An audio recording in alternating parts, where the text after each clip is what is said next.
시장에서는 이제 6월달 금리 인하하지 못한다라고 생각을 하고 있는 것 같아요. 근데 이제 저는 그 생각에 대해서는 약간 경계를 좀 가져야 된다 생각을 하고 있고요. 제가 이렇게 얘기해드리는 이유는 결국 금리 인하 시점이 중요한 건 아니에요.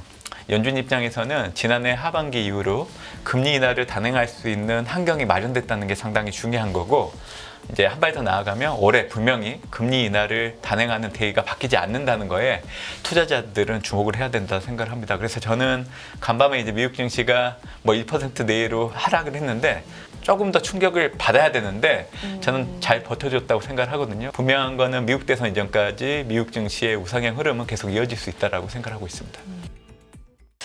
인플레이션이 계속해서 좀 안 잡히는 쪽으로 올해 들어서는 특히나 더 예상보다 좀 높게 계속해서 나오면서 이게 시장에도 좀 큰 영향을 미치고 있습니다. 간밤에도 그랬고요. 관련돼서 우리는 인플레이션을 어떻게 시장과 관련돼서 봐야 되는지 생각을 말씀해 주셨고요. 중립금리와 관련된 또 의견 다음 시간 이야기 기대해 보겠습니다. 감사드리고요. 한 분 한 분 또 스튜디오에 모시고 이야기 들어보도록 하겠습니다. 대신증권 리서치센터의 문남중 연구위원, 송연구위원 나와 계십니다. 안녕하십니까? 네, 안녕하세요. 오랜만에 뵙는 것 같고요. 네. 네. 이 봄날 잘 보내고 계십니까? 덕분에 잘 보내고 있습니다. 네. 바쁘시다고 들었어요? 그렇지는 않습니다. 또 새로운 보고서도 열심히 또 쓰고 계시다고 들었는데 네. 그 부분도 기대해 보겠고, 오늘은 시장과 좀 딱 붙어서 얘기를 좀 해볼까 합니다. 시장이 주목하던 3월 미국의 CPI 결과가 나왔는데 1, 2월이 좀 튀었기 때문에 3월이 어떻게 되는지가 시장의 관심사였던 것 같아요. 근데 높게 나오면서 이걸 어떻게 봐야 되지 싶습니다. 시장은 일단 주식시장 하락, 채권금리 급등 이런 쪽으로 네, 맞습니다. 반응을 했고요. 네. 어떻게 보십니까? 아마 지난주 고용지표 발표됐을 때는 예상보다 고용지표가 잘 나왔기 때문에 사실 연준이 금리 인하를 좀 늦출 수 있다라는 우려 섞인 목소리가 커졌지만, 의외로 주식시장이 잘 버텨줬고 또 장기금리는 떨어지고 또 달러도 약세 압력을 좀 받았거든요. 네. 그렇기 때문에 이제 고용지표만을 놓고 뭐 연준의 통화 정책을 논하기에는 어려운 부분이 있다라고 저는 생각을 했었어요. 결국 이제 간밤에 발표된 이제 3월 소비자 물가 결과를 놓고 온다고 하면 명확한 점을 분명히 시장에 던져준 건 있는 것 같아요. 그러니까 얘기해 주신 것처럼 제가 그동안 이제 물가 지표를 해석할 때 이 동계 기간, 그러니까 12월에서 2월 달에 해당되는 물가 지표는 노이즈 때문에 전월이나 예상치를 소폭 상회하는 흐름 나타날 수 있다라고 얘기해 드렸거든요.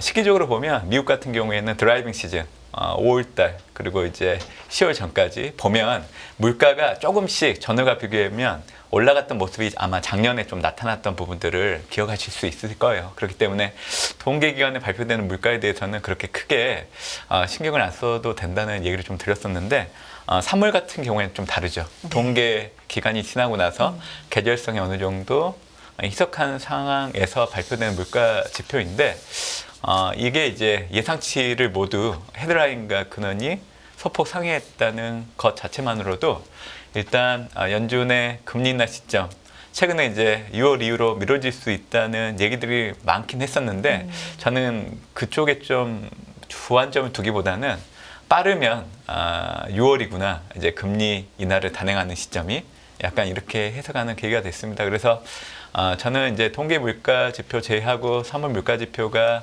전월이나 예상치보다 낮게 나오면 5월 달에 연준이 빠르면 금리 인하를 할 수 있다라고 생각을 했었는데 이제 그 부분은 완전히 배제를 했고요. 3월 소비자 물가 결과치를 놓고 온다고 하면 빠르면 6월 정도 이제 연준이 금리 인하 단행할 수 있는데 영향을 주지 않았나라고 생각합니다. 사실 CME 패드워치 2를 놓고 본다고 하면 5월 FMC에서 이제 금리 동결은 거의 96% 네. 정도였고요. 그리고 하루 만에 이제 6월 달 금리 동결 확률이 하루 전만 해도 46%였는데 이제는 뭐 81% 네. 정도로까지 많이 올랐었기 때문에 시장에서는 이제 6월 달 금리 인하하지 못한다라고 생각을 하고 있는 것 같아요. 근데 이제 저는 그 생각에 대해서는 약간 경계를 좀 가져야 된다 생각을 하고 있고요. 분명한 거는 빠르면 이제 6월 달 금리 인하를 시작할 여지는 있다라고 생각합니다. 제가 이렇게 얘기해 드리는 이유는 결국 금리 인하 시점이 중요한 건 아니에요. 연준 입장에서는 지난해 하반기 이후로 금리 인하를 단행할 수 있는 환경이 마련됐다는 게 상당히 중요한 거고, 이제 한 발 더 나아가면 올해 분명히 금리 인하를 단행하는 데이가 바뀌지 않는다는 거에 투자자들은 주목을 해야 된다 생각을 합니다. 그래서 저는 간밤에 이제 미국 증시가 뭐 1% 내외로 하락을 했는데 큰 의미는 두진 않아요. 결국 CPI의 파급력을 놓고 온다고 하면 사실 조금 더 충격을 받아야 되는데 저는 잘 버텨줬다고 생각을 하거든요. 그래서 물가지표 뭐 시장 예상보다는 좀 높게 나오는 흐름이었지만 뭐 이게 주식시장 흐름을 좀 쉬어갈 수 있는 동인으로 작용할 여지는 없다고 생각을 하고 있고, 분명한 거는 미국 대선 이전까지 미국 증시의 우상향 흐름은 계속 이어질 수 있다라고 생각을 하고 있습니다. 여러 가지 이유가 좀 겹치고 있는 것 같기도 하고요. 4월 들어서 확실히 네. 시장이 3월까지 분위기와는 좀 다르거든요.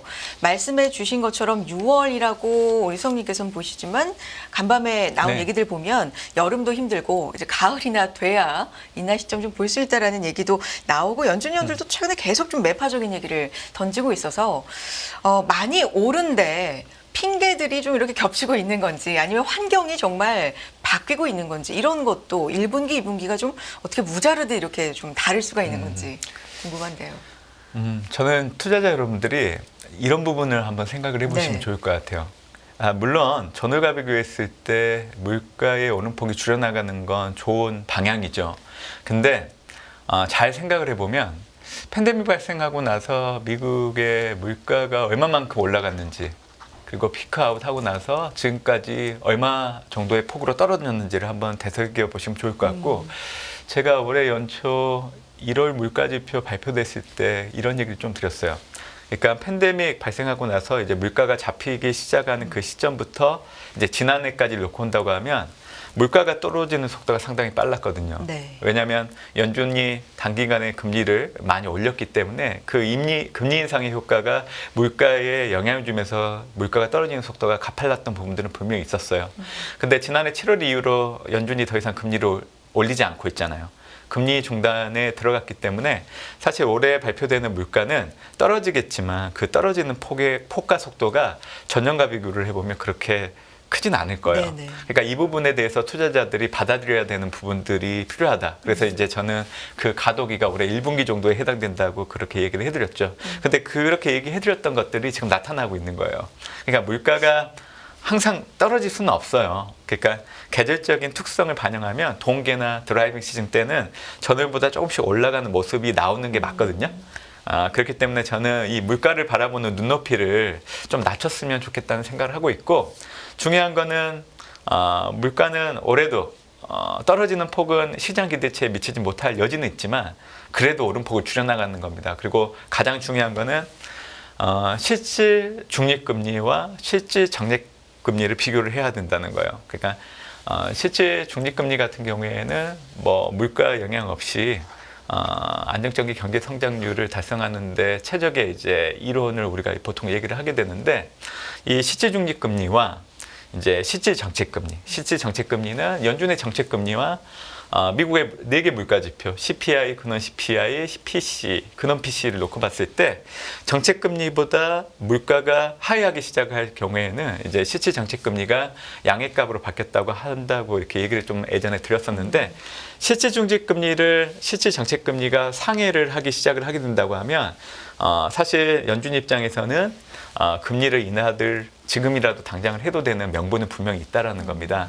그리고 이 관계가 계속 갭이 벌어진다고 하면 물가는 잡히겠지만 시간이 지날수록 미국의 경기 둔화에 대한 확률은 높아질 수밖에 없거든요. 그래서 네. 중앙은행 입장에서는 그 간격 조절을 상당히 잘해야 되는데, 지금 현재 연준이 올해 2분기 때부터 금리 인하를 단행하지 않는다고 하면 올해 3분기 이후부터는 미국이 경기 침체 들어가는 확률이 조금씩 커지기 시작할 여지가 상당히 높다라는 겁니다. 그래서 이 두 가지 지표를 놓고 온다고 하면 연준 입장에서는 올해 2분기 이후로는 분명히 금리 인하를 해야 되는 그 구간에 접어들고 있는 상황이기 때문에 저는 뭐 물가지표 결과에 일희일비하기보다는 일단 연준은 올해 금리 인하를 한다는 그 데이에 대해서 조금 더 주안점을 두고 해석을 하신다고 하면 올해 물가나 금리 그리고 여러분들이 투자하고 있는 위험자산에 대한 방향성에 대해서는 그렇게 크게 염려할 여지는 없다라고 저는 생각하고 있습니다.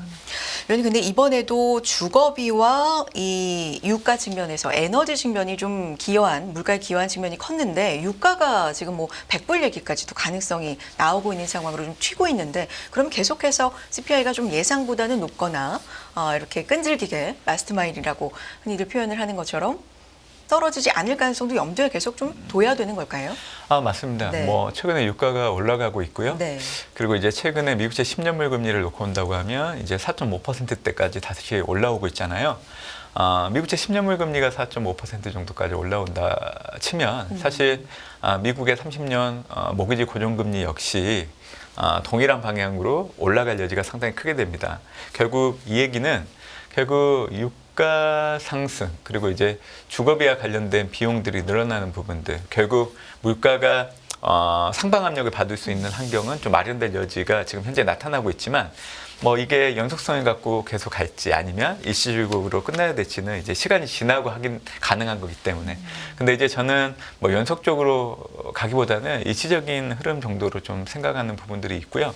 뭐 유가가 올라가는 이유는 여러 가지 요인들이 많은데, 지금은 이제 중동 쪽이 냉방 수요가 좀 커지는 시기에 들어갔기 때문에 유가가 올라가는 동인으로 작용하는 시기에 접어들었기 때문에 그게 좀 영향을 주고 있는 부분들인 것 같아요. 그래서 이 부분이 뭐 유가에 좀 선반영된다고 본다고 하면 유가는 다시 하방 압력을 좀 받을 여지가 있다라고 보고 있기 때문에, 저는 이제 뭐 3월 소비자 물가 결과는 우리가 확인을 했기 때문에 이제는 4월, 5월 물가 지표가 더 중요하지 않나라고 생각을 합니다. 네. 그래서 3월에 이어서 4월 역시 동일한 결과로 이제 해석이 된다고 하면 이제 6월이 아니라 6월 이후 FOMC를 통해서 연준이 금리 인하를 할 확률이 높아질 여지가 있기 때문에 그렇게 된다고 하면 사실 위험자산 가격에는 약간 하락할 수 있는 가능성을 높이는 요인은 될 수 있다라고 저는 생각을 하고 있습니다. 지금 4월 들어서 이렇게 시장에 하락세라고 할까요? 좀 정체되는 흐름, 이런 것에 반전을 좀 줄 만한 계기가 될 게 뭐가 있을까? 지금부터는 좀 짚어보고 싶은데, 일단 당장 생각하기로는 12일부터 본격적으로 뭐 금융주를 시작으로 미국에서도 실적 발표 시즌이 좀 시작이 되잖아요. 이것도 하나의 도움이 될 수 있을지 어떻게 보십니까? 뭐 단기적인 시계를 떠나서 네. 뭐 올해 미국 대선 이전까지 뭐 미국 주도의 이제 위험자산 가격들 계속 올라갈 수 있다는 이유들을 제가 뭐 대표적으로 두 가지를 얘기해드리고 있는데요. 일단 첫 번째는 스위스 중앙은행이 금리 인하를 단행을 했잖아요. 근데 그 금리 인하의 단행의 목적은 통화 긴축이 물가가 잡히는데 영향을 주기 시작을 했기 때문에 이제 25pp 금리 인하를 단행하면서 인하 사이클을 첫 포문을 여는 중앙은행이 됐다라는 겁니다. 그래서 스위스 이후에 이제 남아있는 주요 선진국 중앙은행들의 금리 인하 동참 행렬들을 놓고 온다고 하면 우선적으로는 이제 빠르면 이제 뭐 연준 그리고 ECB 뭐 6월 정도에 금리 인하를 단행할 여지가 있는데, 저는 이제 ECB 같은 경우에는 빠르면 4월 달에도 뭐 인하할 가능성이 있다라고 생각을 하거든요. 그리고 그 외에 뭐 영국이나 호주, 캐나다, 이런 스웨덴 이런 중앙은행들이 계속 금리 인하를 앞으로 계속 진행할 여지가 있기 때문에, 결국 이러한 금리 인하 사이클이 시작된다는 거는 결국 시중의 유동성이 줄어들기보다는 조금 더 증가하는 데 영향을 주면서 기업 입장에서는 또 자본 조달 비용이 낮춰지기 때문에 실적이 개선되는 데 영향을 줄 수 있는 부분들이 있어서, 그래서 저는 이 부분을 첫 번째로 좀 얘기를 좀 드리고 있는 요인이기도 하고요. 두 번째가, 잠깐만 여기서 그럼 위원님, ECB가 지금 11일이니까 완전 코앞으로 다가온 거거든요.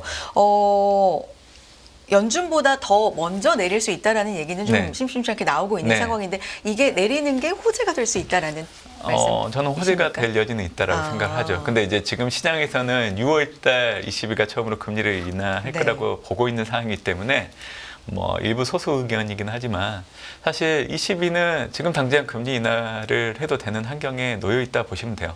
그러니까 미국은 경제가 상당히 좋은데 이제 유럽 같은 경우에는 유럽 경제대국인 독일 중심으로 기술적 경기 침체에 직면할 정도로 경기 상황이 좋지가 않습니다. 그리고 최근에 독일과 프랑스 같은 경우에는 물가가 떨어지는 건 좋은 현상이긴 하는데 너무 빨리 떨어지는 것도 문제가 되거든요. 근데 지금 독일과 프랑스 같은 경우에는 물가가 급격하게 떨어지고 있는 부분들. 그러니까 이 두 가지 요인들을 놓고 온다고 하면 ECB 입장에서는 사실 금리 인하를 단행을 하면서 이제 유로존 같은 경우에는 여러 국가들의 경제 상황이 다르다 보니까 각국이 처해 있는 요구들을 다 수렴을 하려고 하면 사실 시장이 생각하는 것보다는 뭐 금리 인하를 단행한다고 하면 그 시점에 오차 범위가 상당히 클 여지가 있어요. 그렇기 때문에 이제 저는 빠르면 4월 달에도 연준 ECB가 금리 인하를 단행하는 모습을 보여준다고 하면 아마 뭐 3월 소비자 물가 이런 거 전혀 개의치 않고 연준 입장에서도 금리 인하를 단행하는 부담을 낮춰주는데 큰 영향을 줄 여지는 있다라고 생각합니다. 그래서 저는 이번 주에 여러분들이 이제 관심 있게 봐야 되는 이벤트 중에 하나는 ECB가 금리 인하할 여지에 대한 부분들을 한번 눈여겨보시면 좋을 것 같은데요. 하면 좋은 거고 뭐 아니면 이제 6월 달이 아무래도 이제 시장이 예상하는 것처럼 이제 금리 인하를 단행하는 시점. 근데 중요한 거는 결국 러프하게 2분기 이후로는 금리 인하라는 모습들을 이제 우리가 확인할 수 있기 때문에 위험자산 가격들이 올라갈 수 있는 발판이 될 수 있다라고 얘기해 드리는 거고요. 이제 올해 1분기 이제 미국의 어닝 시즌 발표를 앞두고 있죠. 네. 근데 지난해부터 특징이 있어요. 그러니까 어닝 시즌 시작하기 전에는 해당되는 분기의 이익 추정치가 급격히 떨어지다가 어닝 시즌이 개막되고 나서 거의 막바지에 다다르게 되면 어닝 시즌이 또 상향 조정이 급격히 돼요. 그러니까 이 패턴이 작년부터 계속 이어지고 있는 상황입니다.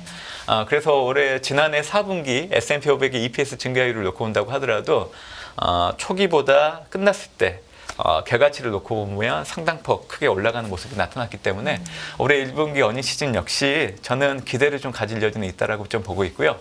S&P 500의 EPS 증가율을 연간으로 놓고 본다고 하면 지난해에는 0.6이었어요.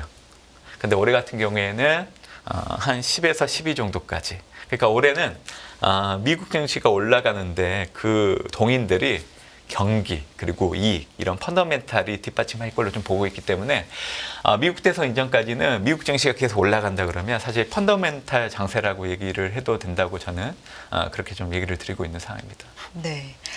ECB 관련돼서는 이제 오늘 저녁 밤에 네. 열리죠. 11일입니다. 동결될 거다라는 얘기가 시장에서는 거의 네네. 뭐 기정사실화가 맞습니다. 되고 있지만 그래도 인하 쪽으로의 어떤 좀 더 구체적인 힌트라든지 이런 게 나오는지 좀 지켜볼 필요는 있을 것 같고요.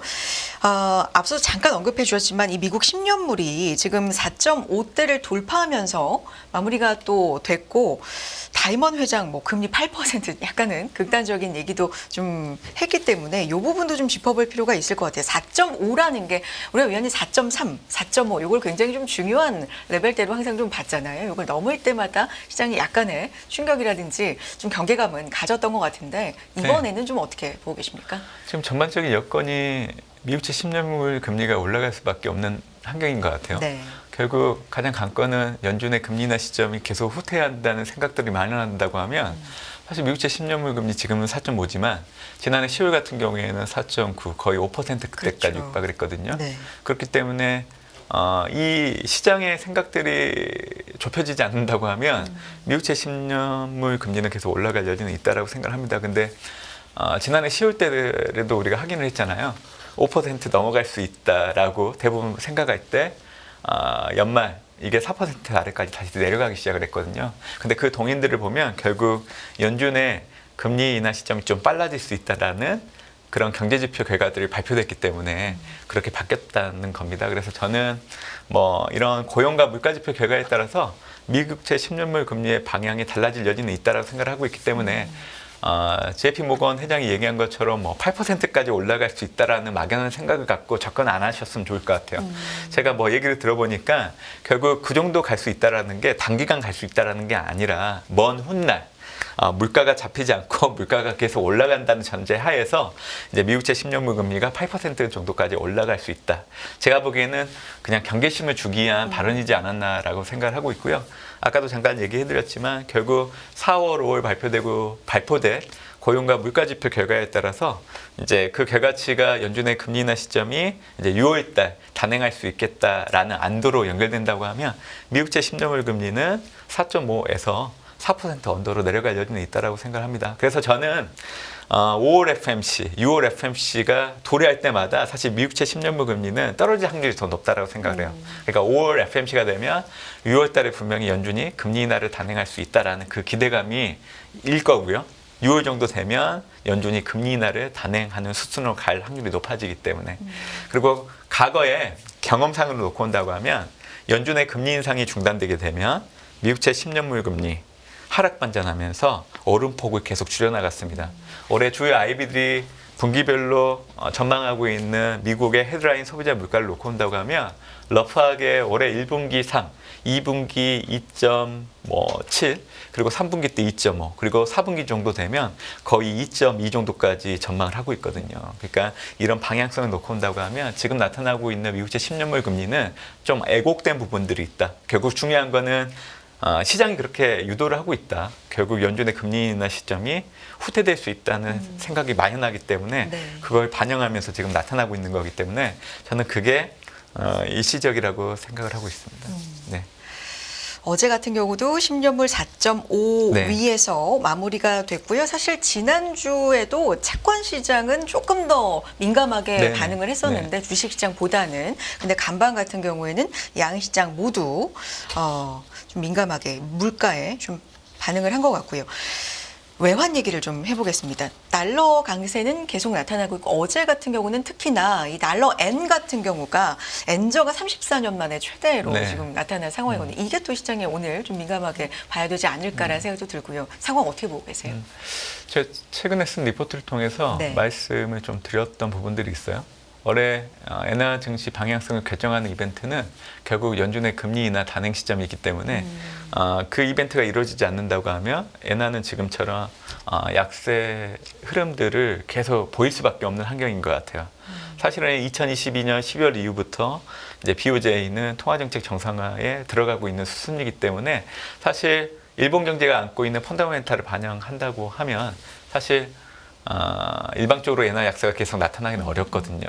근데 결국에는 일본 대내적인 어떤 요인들보다는 상대적인 통화 압력을 많이 받기 때문에 결국 연준의 통화 정책에 지금 일본 증시나 일본 엔화 흐름들이 좀 휘둘리지 않고 있나라고 생각을 하고 있습니다. 그래서 저는 올해 엔화의 방향이 바뀌는 그 시점은 연준이 처음으로 금리 인하를 단행하는 시점이기 때문에 엔화 흐름들이 당장 크게 방향성을 바꿀 여지는 없다라고 생각합니다. 이 얘기는 결국 선진국 증시 내에서도 일본 증시 최근에 좀 떨어졌잖아요. 네. 근데 다시금 올라갈 확률이 좀 있다라는 정도 그런 시사점을 좀 드리고 싶고요. 결국 중요한 거는 달러화 방향인 것 같아요. 근데 이제 지금 분위기로서는 달러가 떨어지기는 어려워 보이는 건 맞는 것 같아요.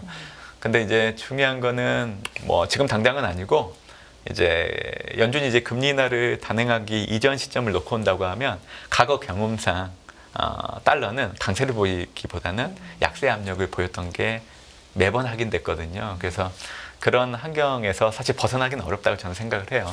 그렇기 때문에 지금 당장은 달러가 뭐 안전자산 손으로 인해서 수급 요인으로 좀 올라가는 요인들도 분명히 있다라고 보고 있지만 결국 6월 FMC 이전에 발표되는 경제 지표들, 뭐 고용이나 물가 지표, 아니면 이제 시장이 생각하고 있는 생각들이 좀 달라진다고 하면 지금 우리가 경험하고 있는 미국채 10년물 금리나 달러화 방향들이 지금 방향과는 다른 방향으로 갈 여지는 있다라고 생각합니다. 그래서 저는 지금 거론되고 현상 연출되고 있는 투자 환경들에 대해서 고정된 시각을 갖고 보지 않으셨으면 좋겠다고 생각을 하고 있고요.